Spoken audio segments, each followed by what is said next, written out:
ሰላም ጤና ይስጥልን የተወደዳችሁና የተከበራችሁ የጎህ ቴሌቪዥን ተመልካቾቻችን እንደምናላችሁ ከሀገር ውስጥ እንዲሁም ከባህር ማዶ የመራረጥናቸውን ዜናዎቻችንን ይዘንላችሁ ቀርበናል ዜናውን ወደ እናንተ ያደረስኩን ያክሊል ሂሩት አብሬያችሁ ቆይታ አደርጋለሁ አብራችሁን ቆዩ ቀዳሚ ወዳደረግነው ዜና ስናልፍ የፌደራል መንግስት የ2018 በጀት ዓመት ረቂቅ በጀት የተሟላ የማይክሮ ኢኮኖሚ ማሻሻያውን በተሳካ ሁኔታ ለማስቀጠል ከፍተኛ ሚና እንዳለው የገንዘብ ሚኒስትር አህመድ ሼዴ ገለጹ።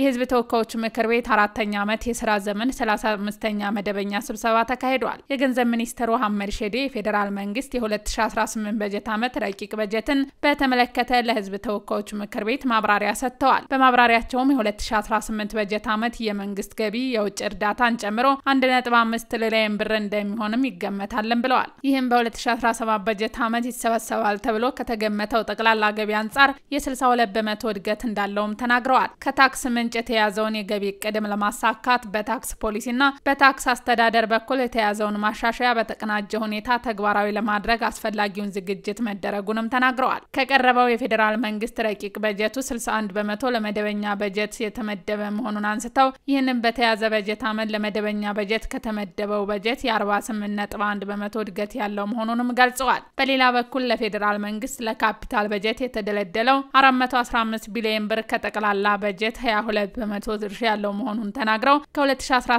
በጀት ዓመት ጋር ሲነጻጸር የ72 ቢሊዮን ብር ጭማሪ ያለው መሆኑንም ጠቁመዋል። ለ2018 በጀት ዓመት የተያዘው የፌደራል መንግስት በጀት ከበጀት ዓመቱ ጋር ሲነጻጸር ጭማሪ ያለው መሆኑን ጠቁመው ጭማሪውን በአብዛኛው ማሻሻያ ተግባራዊ ከማድረግ ጋር የተያዙ ወጪዎች ጭማሪ መሆኑንም ተናግረዋል። በበጀቱ የተሟላ የማይክሮ ኢኮኖሚውን ማሻሻያ በተሳካ ሁኔታ ለማስቀጠል ከፍተኛ ሚና እንዳለው ነው ሚኒስተሩ ተናግረዋል። በጀቱ የተሟላ የማይክሮ ኢኮኖሚ ማሻሻያ በተሳካ ሁኔታ ለማስቀጠል ከፍተኛ ሚና እንዳለው ሚኒስተሩ ተናግረዋል። ባለበጀት መስሪያ ቤቱ የተበጀተላቸውን በጀት ለታለመለት ዓላማ ብሎም በቁጠባና በውጤታማነት ጥቆማ ላይ መዋል እንዳለባቸውም አስገንዝበዋል። የሚጸድቀውን በጀት የመንግስት የፋይናንስ ግዥና የንብረት አስተዳደር ህጎችንና ስርዓቶችን ተከትለው ስራ ላይ በመዋል ወጪ ቁጠባ ማድረግ እንደሚገባም ገልጸዋል።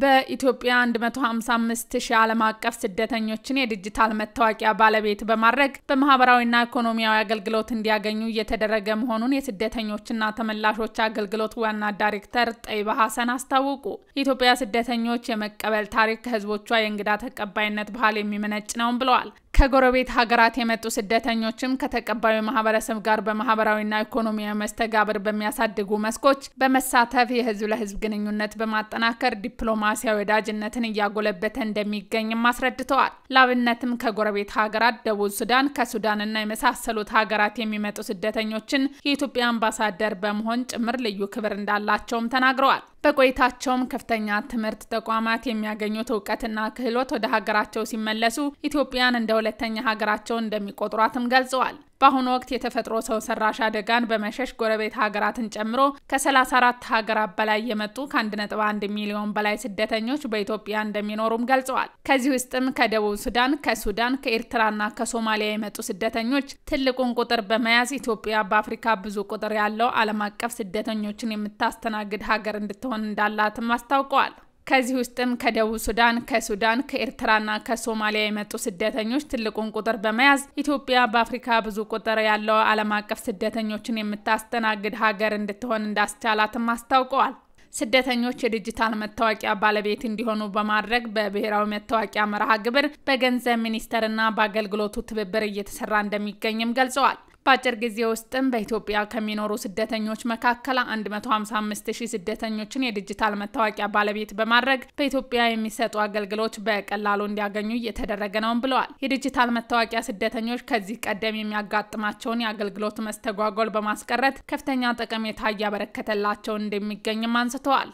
ኢትዮጵያ ስደተኞችን በመቀበል የምታስተናግድበት አሰራር ባለም አቀፍ ደረጃ ዲፕሎማሲያዊ ትብብርን ማሻሻል ያስቻለ ምስጋና እየተቸራት መሆኑንም አንስተዋል። ዓለም አቀፍ ረጂ ድርጅቶች በሚቀርጿቸው ፕሮጀክቶች ስደተኞችና ተቀባዩን ማህበረሰብ ተጠቃሚ በሚያደርጉ የልማት ስራዎች ላይ እንዲውል እየተደረገ እንደሚገኝም ተናግረዋል። ባለም አቀፍ አሰራር መሰረት ስደተኛ ተቀባይ መንግስት ተገን በመስጠትና ደህንነትን እንደሚጠብቁ ጠቅሰው ረጂ ድርጅቶች ለጋሽ አካላትን መሰረታዊ ድጋፎችን እንዲያቀርቡ አስረድተዋል። አስረድተዋል። ዓለም አቀፍ ማህበረሰብ በኢትዮጵያ ለሚገኙ ስደተኞች የሚቀርቡ የጤና፣ የምግብ፣ የትምህርትን ጨምሮ ሰብአዊና መሰረታዊ ድጋፎች ከጊዜ ወደ ጊዜ እየቆመ መሆኑን ገልጸው ይህም ጫና መፈጠሩን አንስተዋል። በዚህ ዓለም አቀፍ ረጅ ድርጅቶች ለጋሽ አካላት በኢትዮጵያ ለሚገኙ ስደተኞች የሚያቀርቡትን የተለያዩ ድጋፎች አጠናክረው እንዲቀጥሉ ዋና ዳይሬክተሯ ጥሪ አቅርበዋል።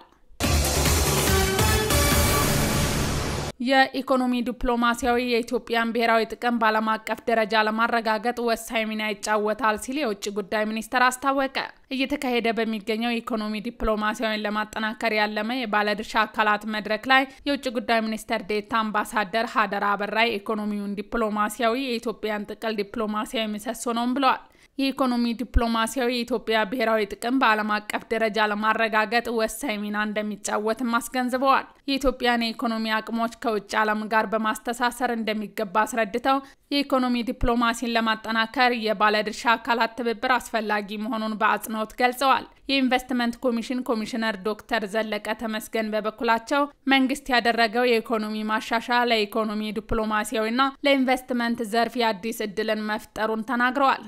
ለኢንቨስትመንት ዘርፉ አዲስ እድልን መፍጠሩን ተናግረዋል። በማሻሻያው በኢንዱስትሪ ፓርኮችና ልዩ የኢኮኖሚ ዞኖች በርካታ የውጭ ባለሀብቶች በኢንቨስትመንት ዘርፍ መሰማራታቸውን ጠቅሰዋል። በዚህም የገቢ ምርቶችን በሀገር ውስጥ ከመካተት ባለፈ በርካታ የስራ እድሎች መፍጠር መቻሉን ማስገንዝበዋል። ኢኮኖሚ ዲፕሎማሲያውን በማጠናከር ኢንቨስትመንት ለመሳብ የጋራ ትብብር እንደሚያስፈልግ ጠቅሰው ኢትዮጵያን በመወከል በተለያዩ ሀገራት እየተሰሩ ያሉ ኤምባሲዎች የኢትዮጵያ ኢንቨስትመንት እድሎችን በማስተዋወቅ ባለሀብቶች መሳብ እንዳለባቸው አሳስበዋል። ለዝርዝር ወደ ያዝናቸው ዜናዎቻችን ስናልፍ የቻይና መንግስት ወደ 320,000 ዶዝ ወይንም ለ320,000 አካባቢ ሰዎች ተደራሽ የሚሆን የኮሌራ ወረርሽኝ መከላከያ ክትባት በዛሬው ዕለት ለኢትዮጵያ ሕዝብ ድጋፍ አደረገች። አቤኔዘር ወርቁ ዝርዝር አለው። የቻይና መንግስት ወደ 320,000 ዶዝ ወይም ለ320,000 ሰዎች ተደራሽ የሚሆን የኮሌራ ወረርሽኝ መከላከያ ክትባት በዛሬው ዕለት ለኢትዮጵያ ድጋፍ አደረገ። የድጋፍ ርክክብም የኢትዮጵያ አምባሳደር የሆኑት ቼን ሃይ፣ የጤና ሚኒስቴር ዴኤታ መቅደስ ዳባ፣ የኢትዮጵያ መድኃኒት አቅራቢ አገልግሎት ዋና ዳይሬክተር ዶክተር አብዱል ቃድር ገልገሎና የኢትዮጵያ ህብረተሰብ ጤና ኢንስቲትዩት ዋና ዳይሬክተር ዶክተር መሳይ ኃይሌ በተገኙበት በኢትዮጵያ መድኃኒት አቅራቢ አገልግሎት ግቢ ውስጥ ተካሂዷል። የጤና ሚኒስቴር ዶክተር መቅደስ ዳባ ኢትዮጵያ ና ቻይና በጤና ዘርፉ በርካታ ስራዎች በጋራ እየሰሩ እንደሚገኙ በመግለጽ ድጋፉ ላደረጉት ለቻይና አምባሳደሩ ምስጋና አቅርበዋል። የሚከሰቱ ወረርሽኞችን ለመከላከልና አጠቃላይ ጤናን በተመለከተ በኢትዮጵያ ውስጥ ዘርፈ ብዙ ስራዎች በመሰራት ላይ እንዳሉም ገልጸዋል። በኢትዮጵያ የቻይና አምባሳደር የሆኑት ቼን ሃይ በበኩላቸው በዛሬው ዕለት የተደረገው ድጋፍ የሁለቱን ሀገራት ግንኙነት እንደሚያጠናክር ገልጸው እነዚህ ክትባቶች ከፍተኛ ተጋላጭነት ባለባቸው አካባቢዎች የታለሙ የአደጋ ጊዜ ስራዎችን እንደሚደግፉ ተናግረዋል።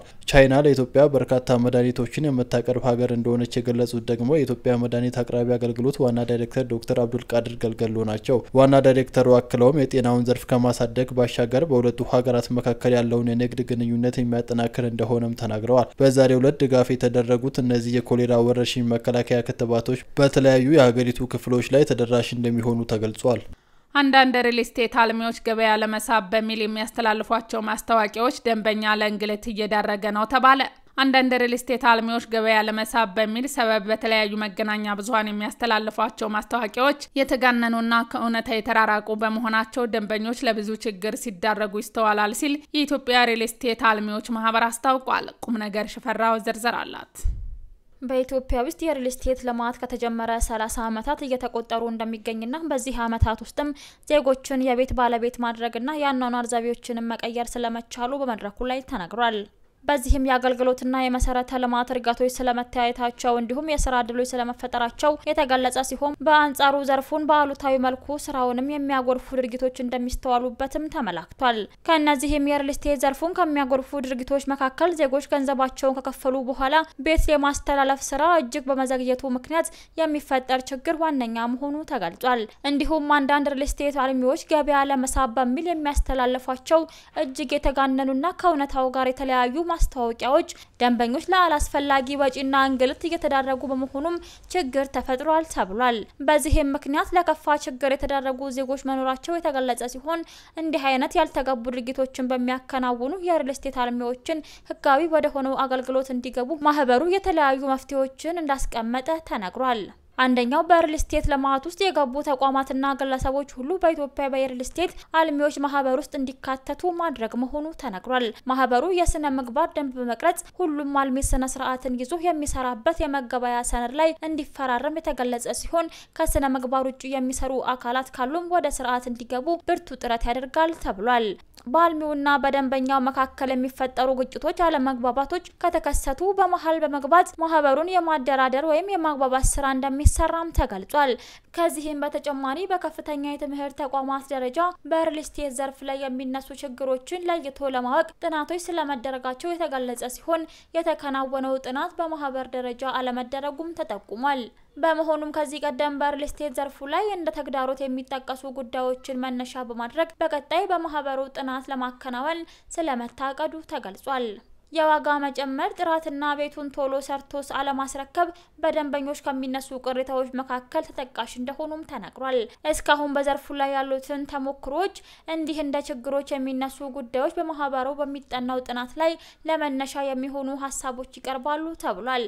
ከዚህም በተጨማሪ እንደ ሀገር ምን ያህል የሪል ስቴት አልሚዎች አሉ የሚሉ በማህበሩ ጥናት ከሚከናወንባቸው ጉዳዮች መካከል ተጠቃሽ መሆናቸውንም ተነግሯል። ከውጪ ፕሬዚደንት ዶናልድ ትራምፕ በያዘው የሎስ አንጀለስ ተቃውሞ ተጨማሪ 2000 የብሔራዊ ዘብ አካላት ማሰማራታቸውን ባለስልጣናት ገለጹ።